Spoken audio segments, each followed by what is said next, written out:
আজকের কর্মসূচিতে কি কি ঘটলো এবং আমাদের প্রশাসনের কাছে কি কি প্রত্যাশা, এটা নিয়ে জাস্ট ব্রিফিংটা শেষ করে এখান থেকে আমরা আবার আমাদের যে ছাত্র ভাইরা আহত হয়েছে তাদেরকে দেখতে যাব, এইটা নিয়ে বের হচ্ছিলাম। এই মুহূর্তে অতর্কিতভাবে মোটরসাইকেল একটা যায়, যতটা আমি লক্ষ্য করেছি যে আমাকে ক্রস করে যায় আর এই মুহূর্তে আমার হাতে এই গুলিটা করে।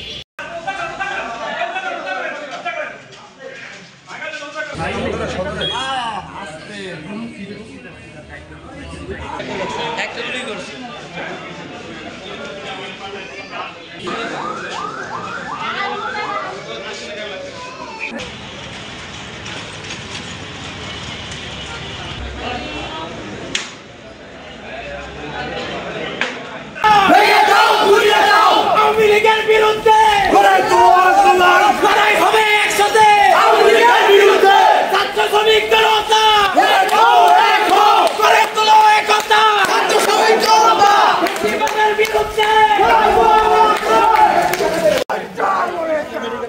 আগুন জ্বালো, আগুন জ্বালো একসাথে, ভেঙে দাও, ঘুরিয়ে দাও।